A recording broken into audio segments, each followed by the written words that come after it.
Mira, hoy estoy en modo bardero, así que sería básicamente decirle a la gente que no entre más a Infobae. Ahora que tengo a alguien que sabe. Pero no podés tener fe en mí. No, sí, por supuesto, y esto no lo pienso cortar para que la gente sepa y después diga al final la piba bien. Basta de Infobae y que leíste 2 tweets y te quedó con eso y pensás que pasó realmente con Ucrania y Rusia y todo el quilombo. Vale, alguna presentación te tengo que poner un título, ¿vale? Futura politóloga, actual estudiante de ciencias políticas. Ciencia política, de Ciencia política, Ajá. futura politóloga. Ajá. La presentación bien, ¿te sirve ese título o te querés adjudicar otro? Total, la gente no te conoce. Sí. Bien, perfecto. Vale. ¿Qué pasó? Además de cómo surgió esto que fue bastante espontáneo, ¿qué carajo pasó? Que se pudrió todo, dicen, la Tercera Guerra Mundial. Bueno, pasaron muchas cosas. En los últimos años, en las últimas décadas, podemos decir que todo se remonta de 1991, pero la realidad es que las presiones de Rusia sobre Ucrania en los últimos meses han aumentado de forma descomunal, sin dudas. Y... Perdón, te interrumpo. ¿Por qué? Ajá. Para el pelotudo como yo que está todo el día en Twitter y la única info que saca es en Twitter porque le da paja buscar más. Más o menos, ¿cómo le explicás a alguien que te dice, sí, Rusia, Ucrania se llevan mal porque qué pasó entre medio? Sin ir a la fecha, digamos, como a grandes rasgos, después entramos en profundidad, bien. Sí. Y a grandes rasgos podemos decir que hay múltiples causas, un montón. Pero para mí, como lo más concreto que podemos decir es que Ucrania es un país nuevito. Nuevito si lo tenemos en comparación con Argentina, ¿no? Que somos independientes hace rato. Pero la realidad es que Ucrania es un país independiente desde 1991. O sea, 30 años. Hay gente que tiene más años que Ucrania. Literalmente, y aparte de que mucha población, ese es uno de los puntos muy importantes, de Ucrania son descendientes rusos, ¿me entendés? O tienen todavía las raíces de la Unión Soviética. Cuando Ucrania se separa de la Unión Soviética, ahí empieza lo que vendría a ser un debate interno, si se quiere. Esto ya es una cuestión más cultural y la realidad es que no somos ucranianos para decir la tenemos súper clara. Pero lo podemos ver en diferentes acontecimientos a lo largo de la historia. Entonces, a lo que vamos acá es por qué surge esta tensión entre estos dos países. Y de cierta forma, por 2 factores importantes. Primero, por esto mismo, hay mucha gente dentro de Ucrania que puede considerarse prorrusa, y eso es un poquito también lo que forma parte de lo que está sucediendo hoy en día. Y por otro lado, hay gente que se quiere separar como de esta herencia, ¿no? De esta herencia y quiere formar más parte de lo que vendría a ser el oeste de Europa. Porque está muy claro que las aguas se dividen en el este y en el oeste.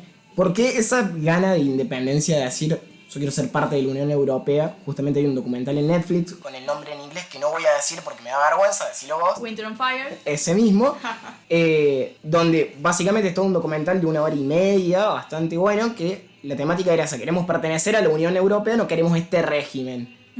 Pero en ningún momento, o por lo menos que yo recuerdo, no dicen más o menos de qué régimen hable. Supongo que un régimen bastante autoritario. Pero, ¿por qué tantas ganas de pertenecer a la Unión Europea? O sea, ¿qué hace que le dé tantas ganas? ¿En qué los beneficia y en qué los perjudica? Porque supongo que debe tener un poco de cada cosa. Sí, por supuesto, pero más que nada en qué se beneficia, no solamente por los acuerdos comerciales, todo lo que vendría a ser las cuestiones de importación y exportación o las cuestiones de impuestos, por ejemplo, sino también por los derechos internacionales que te avalan. O sea, si vamos ahora a la situación actual en donde Ucrania está siendo invadida, ya salteando muchos pasos y diciendo la verdad, Ucrania ahora no puede ser defendida por la OTAN, por ejemplo, porque no forma parte de la OTAN, o no puede ser defendida por los propios países de la Unión Europea porque no forma parte de la Unión Europea. ¿Quién los defiende?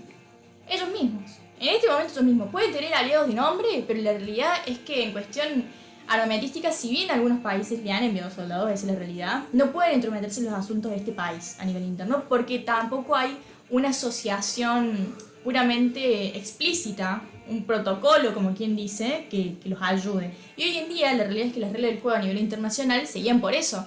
Porque ya pasamos la Primera Guerra, ya pasamos la Segunda Guerra, ya pasamos la Guerra Fría. Y hoy en día los países se movilizan a partir de eso, de la diplomacia. Entonces, si ellos no tienen como ese acuerdo explícito ahí delante de su nariz que dice, si atacan a un miembro de la Unión Europea, vamos a apoyarlo, y ellos no forman parte, ahí está el problema. ¿Realmente resuelve algo esa diplomacia que la tengan o es una mera formalidad que queda en la nada y después vemos qué pasa? O sea, ¿realmente es una forma de resolverlo o no resolverlo, quizás una solución temporal o una forma de calmar las aguas de esa diplomacia o no hace un carajo? Y la realidad es que en este momento, hoy en día, 24 de febrero de 2022, digamos de que es importante. Y está en jaque también la importancia de la diplomacia en ese momento. Porque la realidad es que vos podés ser el mejor internacionalista, podés ser el mejor politólogo, pero ninguno de nosotros sabemos qué es lo que va a pasar, ¿no? Entonces, hoy en día, ¿qué dicen los países de la OTAN? Por esta diplomacia, por este protocolo, no podemos interferir en la situación de Ucrania porque, bueno, no es un país miembro. Y eso es muy importante, ¿me entendés? Entonces, como que podemos decir que hoy en día la diplomacia juega un rol fundamental al mismo tiempo que las estrategias. ¿Por qué? Por las sanciones económicas, las exportaciones, las importaciones, las sanciones que se están poniendo a Rusia, es como... Igual, independiente de eso, o sea, que Ucrania se defiende sola prácticamente, Rusia puede decir, me banco la sanción económica, recupero lo que quiero, que es el territorio de Ucrania, y después veo qué onda, porque si se defienden eso solo, no te va a defender Ucrania solo, que no sé cuántos habitantes son, contra el ejército de Rusia, que dice, bueno, flaco, sí, anda a marchar a la plaza... ¿De Maidán? Claro, anda a marchar a esa plaza, después vemos qué onda, te aguanto un rato, te dejo expresarte y después vemos qué onda. Y es lo que está pasando, porque fueron semanas de especulaciones de qué va a pasar, Rusia va a invadir, no va a invadir, amenazas por parte de la comunidad. Esto ya venía desde hace un par de semanas, no es que explotó todo ahora, o Sí, sea, venía medio por abajo de la mesa, pero algo se sabía. Sí, no se movilizan 200.000 soldados rusos de la noche a mañana, eso... ¿Y por qué claro. nosotros los comunes de Twitter no nos enteramos de nada de eso? ¿Y por qué hay que meterse en profundidad?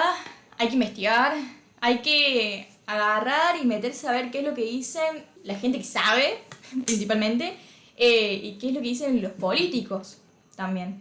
A ver, fue como una noticia muy por debajo de la primicia, si se quiere. Biden amenazó a Rusia, Putin se siente, no sé, conmovido ante la cantidad de presidentes, la cantidad de políticos de Europa también alrededor. Macron también habló, hasta Merkel opinó, y Merkel ya no está en su posición como líder de Alemania. Hay muchos actores en juego en este contexto, si se quiere, pero la realidad es que si vos no vas, buscás, lo escuchás, nunca vas a estar al 100% informado o vas a tener conocimiento hasta que explota la bomba, que es lo que está sucediendo hoy en día. O sea, la info está, pero no te la van a hacer llegar. Y no, A no ser que la busques vos de forma manual y digas, mirá, acá está el quilombo y es por esto. Porque a ver, si no hubiese sido porque entré a Twitter a hacer a las 4 de la mañana y vi justamente tu foto en una historia de Instagram y dije, ¿qué pasó? Nunca me hubiese enterado. Yo tele no veo, por ende lo único que me queda es Twitter, y Twitter, mi algoritmo son memes. O sea, para una gran parte esto debe estar pasando. Bueno, capaz que es más difícil de ignorar, pero está pasando muy por abajo de la mesa. La idea justamente de todo esto es, ¿qué pasó? ¿Por qué pasó? Para que, como dije al principio, deje de leer Infobae, señores, y haga una pelea estúpida en la mesa del domingo. Bueno, esa es tu función ahora. Así que nada, no sé en qué nos habíamos quedado recién.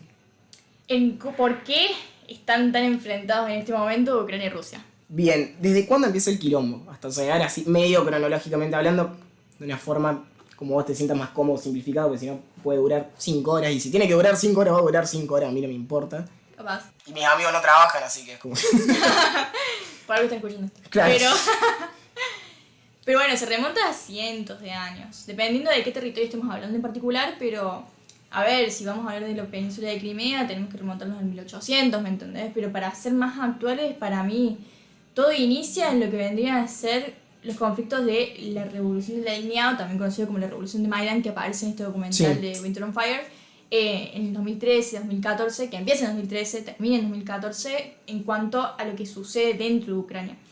En ese documental lo podemos ver bien, por ejemplo, de que en realidad la gente sale a protestar por las trabas que se le pone a un acuerdo de asociación entre Ucrania y la Unión Europea, que empieza en el 2012, pero los requisitos de la Unión Europea eran altos, y el Parlamento ya empieza a entrar en disputa, un montón de cuestiones internas, ¿no? Que hace que en realidad las protestas empiecen por parte de los estudiantes secundarios en Twitter, lo cual también es muy importante. Mirá vos. Copan la Plaza de la Independencia y empiezan a haber protestas diciendo nosotros queremos formar parte de la Unión Europea. Igual el quilombo creo que lo postergaron cuando hubo fraude en las elecciones presidenciales, que se compró y volvieron a elegir, y le dio 4 años después pasó lo que tenía que pasar, porque el chabón estuvo todo ese fraude que lo hice al principio, ahí se arma el quilombo, lo arreglan, se elige a otro y después pasa. Y ahí es cuando vos decís, no sé si tiene que ver con esa protesta en específico de los estudiantes en Twitter, o eso fue cuando asumió la presidencia el chabón que todos decían queremos ser de la Unión Europea, y el chabón decía sí, voy a charlar y veo qué onda, y no hizo un carajo. Sí, la realidad es que encima la gente, o sea, la sociedad ucraniana se entera a partir de una entrevista de este presidente en otro país, o sea, en un país vecino, si no me equivoco, es Lituania. Además, el chabón estaba haciendo otro tratado a su vez por abajo de la mesa, como que a la gente le decía una cosa, pero él estaba negociando por otro lado para Occidente, me parece. Y la gente después se entera de eso y dice, bueno, ¿qué onda? ¿De qué me perdí? Sí, o sea, en gran medida podemos decirle que, como en todo país, como acá también lo vivimos mucho en realidad, las cuestiones internas, ¿viste? Son... Internos. Y sí, son las cuestiones internas de cada uno del país. Entonces, como que la realidad es que más allá de lo que sucede políticamente, la gente estaba muy harta. Y lo podemos ver también en las nuevas generaciones, más que nada, que buscaban esto, formar parte de una Unión Europea que se veía como claramente, o sea que para nosotros es primer mundo, pero para ellos es una oportunidad que está a la vuelta de la esquina, literalmente al lado, ni siquiera a la vuelta de la esquina, al lado. Literalmente. Claro, entonces me parece muy importante empezar de ahí, en la Revolución de la Dignidad, teniendo en cuenta de que todo eso desencadena una ola de protestas, o sea, fueron más de 6 meses de gente durmiendo en lo que vendría a ser la Plaza de la Independencia. De plaza a plaza iban, básicamente, porque venían los hijos de puta de los policías, los corrían. Además, se ve en el documental mucho, no es spoiler porque esto pasó y es de conocimiento, o sea que no estamos spoileando nada. Pero eran en teoría, en teoría no, eran protestas pacíficas que terminaron todas las veces que fue la policía en quilombo, y en quilombo muy grande. O sea, después al último se va toda la mierda. Fue como una guerra fue una guerra civil. Sí, tal cual, podemos catalogarla como guerra civil. Aparte de que eran protestas donde vos llevabas a tus hijos también, ¿me entendés? Entonces vos decís... Había gente de todas las edades, porque todos querían lo mismo. Tal cual. Y de hecho se nota que realmente todos querían lo mismo porque había de repente 3 religiones en un mismo lugar con 3 representantes de cada religión y no había quilombo por eso. Nunca hubo quilombo por eso, por lo menos ahí. Y después, bueno, se fue toda la mierda, cómo se va degenerando a cada momento todo se va degenerando más y los personajes que va presentando. Pero la pregunta es, o sea, ¿sirvió realmente de algo más que para hacerse notar todos esos meses que estuvieron protestando en la Plaza de la Independencia? O sea, ¿sirvió realmente algo? ¿Tuvo una consecuencia futuro positiva para decir, che, acá estamos y esto lo estamos pidiendo desde hace mucho? ¿Realmente sirvió ahora en la actualidad o fue como algo que pasó, un evento histórico? Trajo varias consecuencias, varios efectos en la política ucraniana. Le dio la salida a quien era el presidente en ese momento, entonces como nuestro de la Rúa. De la Rúa se fue por menos, De la Rúa se fue por menos, tal cual. Pero aparte en ese momento muchos grupos aprovecharon la situación y ahí es cuando entran los grupos separatistas prorrusos, ¿me entendés? A la zona que se conoce como Donbass, que está en el este de Ucrania, con la frontera de Rusia. Ese es el suceso importante, porque a partir de todas estas protestas y toda esta gente que empieza a levantar sus voces y se empieza a conocer los diferentes grupos que en realidad existen, que todavía también existen grupos pronazis, eso también es muy importante aclararlo. Todo mezclado. Sí, hay de todo. Políticamente siempre hay de todo. Pero en estas situaciones empiezan a florecer más. Y eso es lo importante, porque empiezan a tener lugar esas voces. De distintos colores, de distintos partidos, de distintas religiones, como bien dijiste. Entonces eso es importante. La región de Donbass empieza a ser ocupada por lo que vendrían a ser los grupos separatistas, los que dicen, no, mira, nosotros en realidad, pro Rusia muerte. Y ahí es cuando tenemos lo que vendría a ser el reconocimiento por parte de Ucrania, esta pequeña guerra civil con lo que vendría a ser la República de Donetsk y Luhansk, que capaz no se dice así porque está en ucraniano, pero no creo que sea hasta alguien que sepa. Y si sepa, y el que sepa que corrija y que no se vea el choro, nada más. Obvio. Es una amenaza, no es un aviso. Y sí, ahí empieza todo este conflicto armado, y a nivel interno claramente, que termina con el reconocimiento de estas dos repúblicas como estados soberanos de facto, parcialmente reconocidos, si bien podemos decirlo, que eso forma parte de lo que es el conflicto actual, porque esa zona de Donbass, esa región, si queremos con estas dos repúblicas en particular, es lo que Rusia agarra y dice, nosotros queremos reconocer la independencia de estas dos repúblicas y por eso ocupamos el territorio para poder ayudarlos a formar parte de, una república soberana, como quien dice. Pregunta, hacemos de cuenta que no sé nada, que en realidad sí, no sé nada, pero el resto no lo sabe.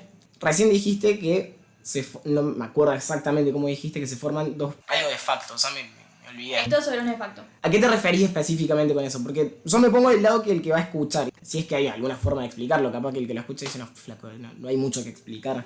Y la verdad, hay mucho que explicar, pero me matás con esa pregunta, flaco.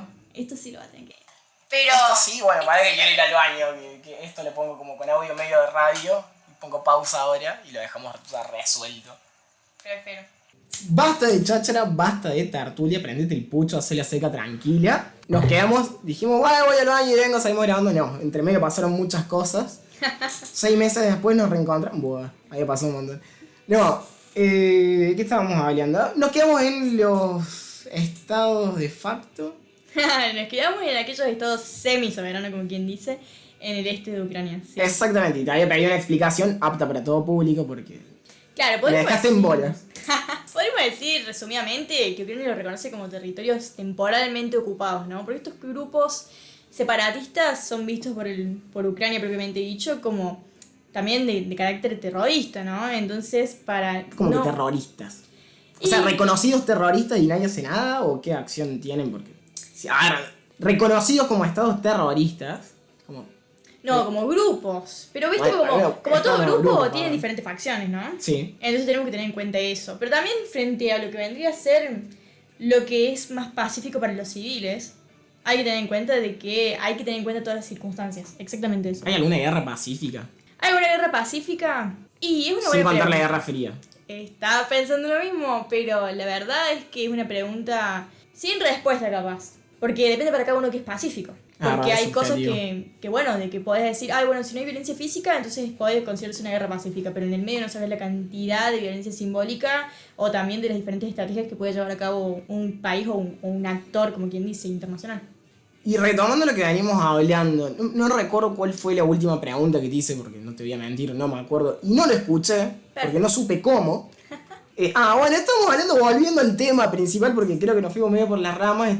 Creo que la última pregunta que te hice es si la marcha en la Plaza de la Independencia en Kiev había servido de algo que además de para hacerse notar del deseo que querían, ahí entramos en los Grupos separatistas. sí, en lo que los vendría a ser infiltrados zona prorrusos, este. bla, bla, bla. Seguimos con esa pregunta, o sea, como volviendo al tema central. Sí. ¿Eso sirvió? Supongo que sí, pero me dijiste que también trajo muchas consecuencias. Claro, y acá es cuando aparece estas dos repúblicas que anteriormente mencionamos, de Donetsk y Luhansk, teniendo en cuenta de que, bueno, pudieron reconocerse a sí mismos como en realidad sectores que buscaban su soberanía particularmente y establecieron la autonomía de lo que era en realidad el poder ucraniano, y ahí es cuando se desemboca esto que se conoce como territorios temporalmente ocupados, ¿no? Y que son parte del conflicto actual, en donde Rusia dice, estos son estados completamente independientes y yo voy a ir a entrometerme en los asuntos internos de ese país, que no es para menos importante. ¿Y por qué está costando tanto ahora? Porque, a ver, no es la primera vez que un estado o un país quiere declarar su soberanía, y generalmente, o sea, un tiempo, algún que otro conflicto, pero se puede. ¿Por qué ahora tanto quilombo y después de tanto pedir y pedir y pedir siguen estancados en lo mismo? Sí, hubo avance, pero no consiguieron el objetivo que querían de ser parte de la Unión Europea, y ahora están en guerra y se tienen que defender solos. Sí, Capaz que no es la forma, no es tan así como se lo digo, porque suena que están como regaladísimos, que en parte sí, pero ¿cómo lo definirías vos poniéndole más sentido a mis palabras de alguien que piensa, e hice comillas para los que no lo ven, en lo que está pasando? O sea, ¿por qué no lo logran todavía y se puede lograr en algún momento? ¿Y qué hace falta para que se logre? son muy buenas preguntas en general. Gracias. Muy buenas preguntas, señor locutor. Pero la realidad es que si nos ponemos a decir minuciosamente cada una de las cosas que son necesarias para que Ucrania forme parte del manto, si se quiere, de Europa del oeste, vamos a estar un ratito largo. Además de que ninguno de los dos somos diplomáticos, digamos la verdad. Simplemente no son menos que menos. estamos un poquito más interesados e inmersos en el tema. Pero actualmente, más que nada en esta situación, en este conflicto, es difícil poder establecer pautas de lo que necesita Ucrania para poder sí o sí ser un aliado ferviente de los otros países de Europa o también de Estados Unidos. Entonces como que es una pregunta que no podemos responder. No se puede responder ahora. No. Hay muchas preguntas sin responder en este contexto. No, sí. Y es como dijimos anteriormente, ningún internacionalista, ningún politólogo, ningún experto Pueden puede ser hacer todos eso. menos analistas del futuro. Claro. Ninguno tiene la bola mágica para saber qué va a pasar. Claro, entonces es mejor no especular y decir la realidad y remontarnos a lo que está pasando hoy en día, que creo que lo más importante de resaltar es que hay gente sufriendo, es que hay gente que está muriendo. Es una guerra. Es una guerra, y es una guerra propiamente dicha. O sea, no es que especulamos, ay, bueno, es un conflicto, pero no llega a ser una guerra, sino que por el contrario, estamos viendo una invasión por parte de Rusia a Ucrania, estamos viendo gente que sufre, estamos viendo instalaciones que están completamente destruidas, gente que pierde su casa.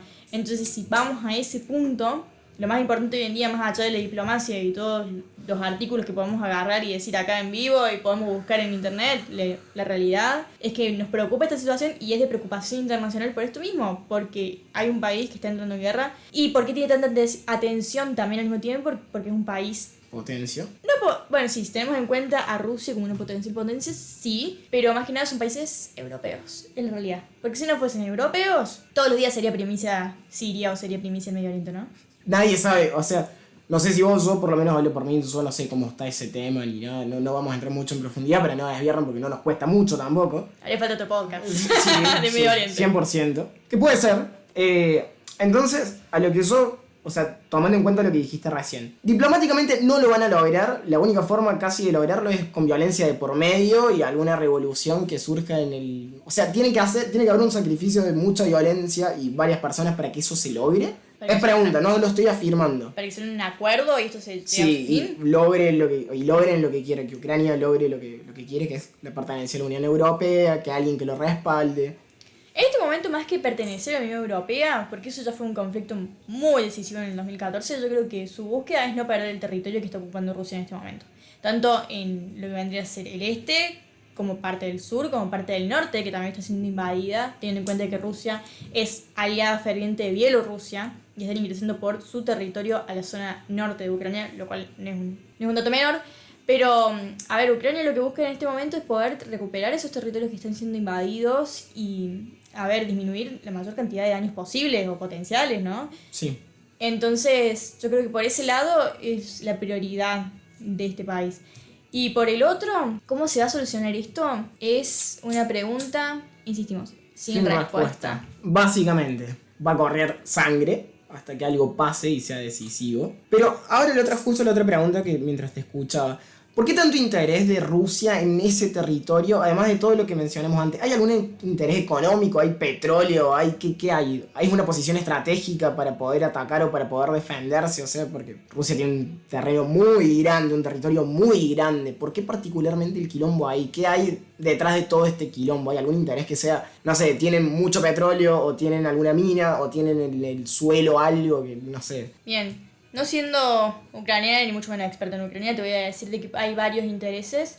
Capaz si lo vemos desde un lado más comercial, puede ser la cuestión agrícola, teniendo en cuenta que Ucrania es un país, uno de los mejores países en cuanto a exportaciones de trigo y de maíz, por ejemplo.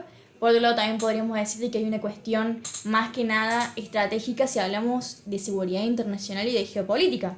¿Por qué? Porque, a ver, Rusia anteriormente tenía como bajo su manto, como quien dice, a varios países dentro de Europa del Este, porque necesitaba una antesala de lo que es su mayor rival, que es Europa del Este, que vendría a ser la OTAN, justamente, y mientras más se fue alejando en estos últimos años, más era su necesidad de reafirmar que tienen fuerza y pueden seguir siendo unos rivales no excelentes, pero Que se plantan. que se plantan, exactamente. Entonces como que de cierta forma necesitan estar cada vez más cerca de esta Europa del oeste y reivindicar el estoy acá y voy a seguir acá y mirar quién soy, ¿no? Con esto muestran de que también su política de seguridad internacional es, cada vez acercarse más a ellos, en mi opinión, ¿no? No, además, sí, obvio. Además que está todo está todo el mundo bajo la lupa. Rusia está bajo la lupa de todo el mundo y al igual que Ucrania todos están viendo hacia ver qué pasa. Uh-huh. Lo cual es interesante, es muy malo, pero es interesante porque es una guerra. Tal cual. Si bien no quita menos importancia, porque qué es eso, lo de la Franja de Gaza, lo de todas las otras guerras que están sucediendo todo el tiempo y no hay ni una puta noticia, a no ser que lo busques, o que haya pasado algo que se fue de las manos, que bueno. Ahora, la otra pregunta es, ¿en qué nos afecta a nosotros? ¿A Argentina le afecta en algo todo este quilombo y a Latinoamérica en general, que siempre la comemos de todos lados? Pero nos afecta más todavía, o sea, hay algo que nos perjudique mucho, que hoy está en otro continente, en la concha de la lora, pero nos afecta a nosotros y cómo si es que nos afecta. Sí, tal cual. Más que nada cuando estamos hablando de petróleo y de gas, por ejemplo, en este momento es muy decisivo lo que va a suceder. A ver, si tenemos en cuenta de que Putin, por ejemplo, anoche declara la guerra y a la hora hay un aumento del petróleo internacional del 5%. Y la soja, acá. Claro, entonces ya decimos, mirá lo que está pasando y mirá cómo nos va a afectar a nosotros que estamos del otro lado del mundo. O sea, el petróleo va a aumentar, además ahora que se viene el invierno y Argentina, ya dado que no tiene las instalaciones necesarias, debería, claramente, en todos estos años no hubo inversiones a lo que vendría a ser instalaciones para poder proveernos de la gran cantidad de reserva de gas que tenemos, ¿no? Y que tiene ahora con este invierno que importar gas es muy importante la cantidad de plata que vamos a gastar y que va a estar en aumento a medida que pasen los días y a medida que pase la incertidumbre, ¿no? Toda esta incertidumbre que se viene acumulando de decir, ok, ¿qué va a pasar? ¿Algún país va a interceder? ¿Va a ayudar a Ucrania? Esto va a llegar a su fin, pero por el momento la realidad es que las bolsas caen, pero los precios del petróleo y del gas aumentan. Entonces eso claramente en Argentina de acá a un par de días nos va a explotar económicamente, al mismo tiempo que la inflación no es solamente una preocupación de Argentina, sino de varios países latinoamericanos y hasta del propio Estados Unidos, ¿no? Supongo que viene arrastrado a algo que son potencias y ya se sabe y ya pasó antes que cuando cae una potencia el resto caga también porque básicamente están todos al pendiente y dependen de esa potencia de ese momento. Ahora, a todo esto, ¿qué más nos puede afectar? O sea, tan mal nos va a ir. Le van a tener que hacer caso a Macri que en algún momento dijo en el invierno abríguese dentro de su casa, no usen electricidad o algo así, dijo, estoy seguro. ¿Cómo más nos puede afectar además de lo que dijiste recién, supongo que en el precio del gas, el petróleo? Uh-huh. ¿Hay algo más que nos pueda hacer mierda como si eso fuese poco? Y económicamente hablando podemos tener... ¡Más! Todavía más. Todavía más. Y bueno, la inflación, tal cual. La inflación, tenemos que ver como si el dólar, insisto, no somos economistas, pero por lo menos sabemos que ante estos 4 factores de dólar, inflación, petróleo y gas, va a haber modificaciones. Eso es seguro. Ya en los otros contextos no se sabe, e insisto, es todo tan impredecible y no somos futuristas que vamos a tener que ver en el día a día, ¿no? Ni futuristas ni expertos. Yo por lo menos no soy un carajo, vos la tenés mucho más clara. No tanto. No tanto, lleva 28 minutos hablando sola prácticamente, porque yo hacía más o menos las preguntas que creía que podía llegar a ser interesante. No sé si queda algo más pendiente de hablar o algo que vos consideres que falta de preguntar o de charlar. A mí no se me ocurre, no sé si a vos te queda algo más por explicar algo que voy a... Esto es importante y hace falta que lo sepan para entender todo lo que está pasando y que no estés tan en pelotas cuando veas en Twitter o en cualquier lugar o en la tele. Yo creo que podemos remontarnos un poquito. Algo que queda en el tintero es este famoso estamos en la Tercera Guerra Mundial. La realidad, si vamos ¿es muy amarillista el título o realmente está pasando? Esa es una muy buena pregunta y ahí me quería meter porque, en mi opinión, si vamos a comparar con las otras guerras mundiales, claramente hay una diferencia muy grande. Porque crecimos en cuanto a educación, crecimos en cuanto a recursos y somos personas, quiero creer, o somos también países que se quieren comportar de una forma más diplomática.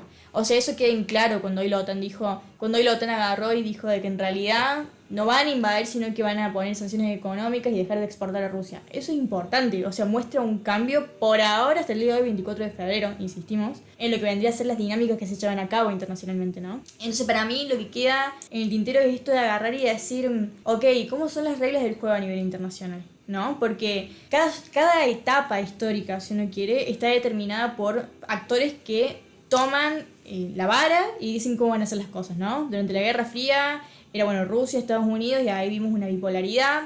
Después de la Guerra Fría nos encontramos supuestamente en un multipolarismo, en donde estamos constantemente viendo a diferentes polos que toman decisiones distintas. Nos encontramos frente también a organizaciones, ya ni siquiera países, previamente dicho. Estamos frente a organizaciones internacionales que también interceden en los problemas. Anoche, justamente, cuando se reúne el Consejo de Seguridad, también fue importante Antonio Guterres, el secretario de las Naciones Unidas, diciendo de que por favor que esto pare.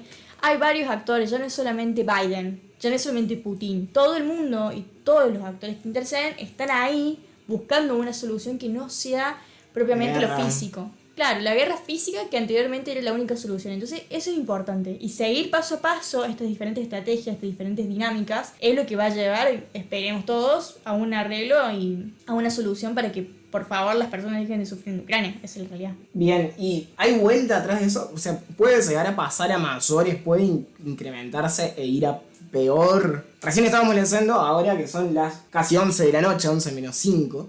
menos 4 minutos para ser exactos, que había ya 134 muertos y que habían tomado los rusos, el ejército ruso, La planta nuclear de la planta Chernobyl. nuclear de Chernobyl, exactamente.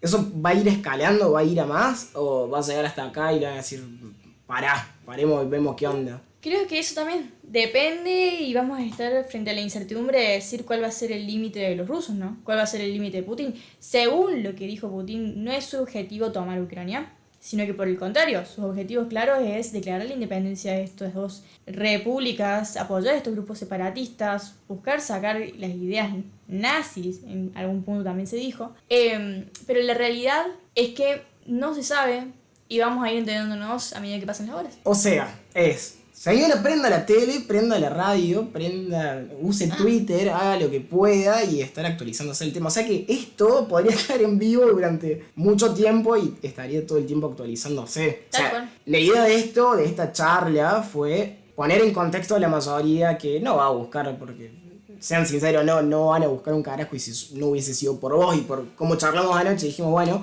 lo hagamos. Yo tampoco lo hubiese buscado. Pero bueno, ahora te tenemos acá y estás como, te tenemos, como que somos un montón, ¿no? Pudiste explicarlo, yo creo que muy bien. Como dice el de caja negra, ¿hay alguna pregunta que no te hice? Creo que no, la realidad es que plasmamos algunos acontecimientos, pusimos más o menos en contexto, pero cada uno puede interpretarlo a su forma y puede decir, Obvio. mirá, falta esto. Pero bueno, si tuviésemos que analizar toda la situación, capaz estemos una semana. Y capaz si buscamos los tratados y los tenemos acá enfrente, capaz estamos un mes, nunca se sabe. Ah, bueno, yo trabajo, no tengo tanto tiempo. Claro. Hoy era mi día libre y bueno. No sé, ¿en qué va a quedar? No sé, nadie sabe. Yo creo que esto va a servir para poner en contexto a muchos, pero hasta ahí. Ujú. No sé qué opinas vos. Si tuvieras que definir el por qué hicimos esto, coincidís conmigo que fue como para orientar y fue más o menos un viaje de ir y volver para explicar más o menos todos los quilombos, no muy detallado porque si no duraría 200.000 años, pero yo creo que sirvió para el que lo quiera escuchar y le presta atención, va a decir, bueno, más o menos sé dónde está parado. Sabe dónde está parado para que le genere preguntas, decir, esto no lo dijo, me parece, o que buscando quizás otra cosa encontró otra y le ayudó a entender más. Yo creo que cumplimos con ese objetivo, cumpliste con ese objetivo. Bueno, gracias. O sea, para mí esto por lo menos creo que siento una base de decir, bueno, estamos acá parados, o bueno, va por este lado. ¿Faltan cosas? Sí, por supuesto, pero en el intento uno aprende. Y queda en cada uno ver para dónde quiere ir, si aumentar su conocimiento o no. Básicamente, si sos un ignorante si querés. Vos lo dijiste.